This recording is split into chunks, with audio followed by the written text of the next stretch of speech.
John chapter 7. After this, Jesus traveled throughout Galilee. He did not want to travel in Judea because the Jews there were trying to kill him. However, the Jewish Feast of Tabernacles was near. So Jesus' brothers said to him, "Leave here and go to Judea so that your disciples there may see the works you are doing. For no one who wants to be known publicly acts in secret. Since you are doing these things, show yourself to the world." For even his own brothers did not believe in him. Therefore Jesus told them, "Although your time is always at hand, my time has not yet come. The world cannot hate you, but it hates me because I testify that its works are evil. Go up to the feast on your own. I am not going up to this feast because my time has not yet come." Having said this, Jesus remained in Galilee. But after his brothers had gone up to the feast, he also went, not publicly, but in secret. So the Jews were looking for him at the feast and asking, "Where is he?" Many in the crowds were whispering about him. Some said, "He is a good man." But others replied, "No, he deceives the people." Yet no one would speak publicly about him for fear of the Jews. About halfway through the feast, Jesus went up to the temple courts and began to teach. The Jews were amazed and asked, "How did this man attain such learning without having studied?" "My teaching is not my own," Jesus replied. "It comes from him who sent me.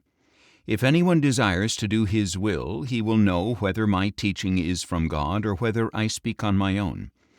He who speaks on his own authority seeks his own glory. But he who seeks the glory of the one who sent him is a man of truth. In him there is no falsehood. Has not Moses given you the law? Yet not one of you keeps it. Why are you trying to kill me?" "You have a demon," the crowd replied. "Who is trying to kill you?" Jesus answered them, "I did one miracle, and you are all amazed. But because Moses gave you circumcision, you circumcise a boy on the Sabbath, not that it is from Moses, but from the patriarchs. If a boy can be circumcised on the Sabbath, so that the law of Moses will not be broken, why are you angry with me for making the whole man well on the Sabbath? Stop judging by outward appearances and start judging justly." Then some of the people of Jerusalem began to say, "Isn't this the man they are trying to kill? Yet here he is, speaking publicly, and they are not saying anything to him. Have the rulers truly recognized that this is the Christ? But we know where this man is from. When the Christ comes, no one will know where he is from." Then Jesus, still teaching in the temple courts, cried out, "You know me, and you know where I am from. I have not come of my own accord, but he who sent me is true. You do not know him, but I know him because I am from him, and he sent me." So they tried to seize him, but no one laid a hand on him because his hour had not yet come. Many in the crowd, however, believed in him and said, "When the Christ comes, will he perform more signs than this man?" When the Pharisees heard the crowd whispering these things about Jesus, they and the chief priests sent officers to arrest him. So Jesus said, "I am with you only a little while longer, and then I am going to the one who sent me. You will look for me, but you will not find me. And where I am, you cannot come."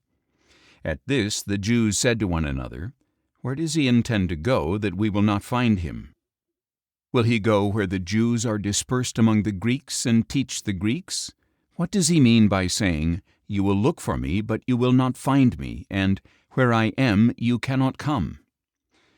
On the last and greatest day of the feast, Jesus stood up and called out in a loud voice, "If anyone is thirsty, let him come to me and drink. Whoever believes in me, as the Scripture has said, streams of living water will flow from within him." He was speaking about the Spirit, whom those who believed in him were later to receive. For the Spirit had not yet been given, because Jesus had not yet been glorified.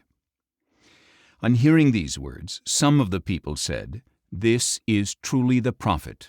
Others declared, "This is the Christ." But still others asked, "How can the Christ come from Galilee? Doesn't the Scripture say that the Christ will come from the line of David and from Bethlehem, the village where David lived?" So there was division in the crowd because of Jesus. Some of them wanted to seize him, but no one laid a hand on him. Then the officers returned to the chief priests and Pharisees, who asked them, "Why didn't you bring him in?" "Never has anyone spoken like this man," the officers answered. "Have you also been deceived?" replied the Pharisees. "Have any of the rulers or Pharisees believed in him? But this crowd that does not know the law, they are under a curse." Nicodemus, who had gone to Jesus earlier and who himself was one of them, asked, "Does our law convict a man without first hearing from him to determine what he has done?" "Aren't you also from Galilee?" they replied.